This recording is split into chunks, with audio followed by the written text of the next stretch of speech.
فلسفہ حج آپ کے سامنے بیان کرنے والا ہوں، اور حج کی حکمتیں آپ کے سامنے بیان کروں گا، اس کے تقاضے اور حج کے مقاصد۔ ارکان اسلام میں ایک اہم رکن حج ہے کہ جو ہر صاحب استطاعت پر فرض ہے۔ حج عالم اسلام کا ایک پروقار اور روح پرور اجتماع ہے اور قرب الہی کا ذریعہ ہے۔ حج کرنے والے کا اگر حج قبول ہو جائے تو اس کی جزا صرف جنت ہے۔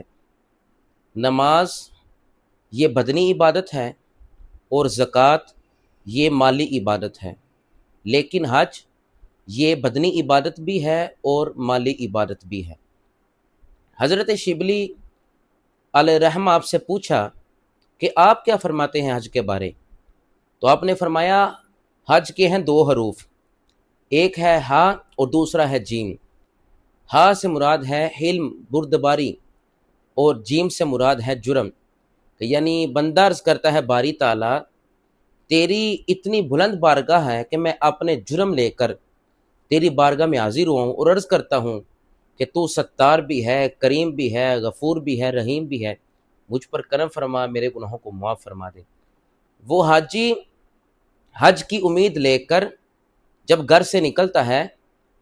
تو اس کی نیت میں یہ سوچ ہوتی ہے، اس کے ارادے میں یہ بات ہوتی ہے کہ خدا مجھ پر کرم فرمائے گا اور مجھے بخش دے گا۔ اور آقا علیہ السلام کی یہ حدیث بھی ہے کہ فرمایا جو حج کی نیت سے گھر سے نکلا تو اس نے کوئی فسق نہ کیا، کوئی جرم نہ کیا، جھگڑا نہ کیا، تو وہ ایسے ہے جیسے آج ہی ماں کے پیٹ سے وہ باہر نکلا ہو، یعنی اس کے ذمہ کوئی گناہ نہیں بچتا۔ رحمت کی امید ہوتی ہے حاجیوں کو حج کے اندر۔ حضرت عبداللہ بن عباس آپ فرماتے ہیں کہ حج کے تمام افعال ان میں جو حکمتیں ہیں نا، ان کی تعریف ہر زبان نہیں کر سکتی، کسی زبان کے بس میں نہیں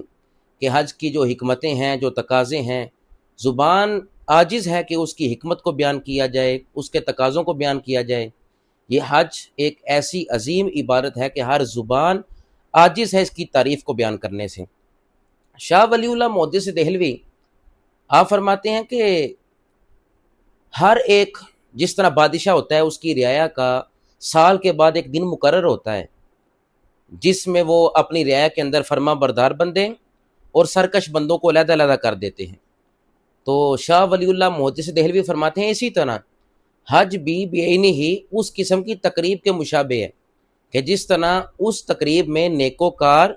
اور نافرمان علیحدہ ہو جاتے ہیں، اس تقریب میں بھی اللہ رب العزت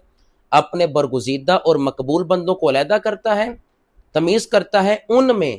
کہ جو اس کی نماز سے، اس کے ہاں سجدہ کرنے سے، اس کی عبادت سے غافل رہتے ہیں۔ تو اسلام کی ایک نظر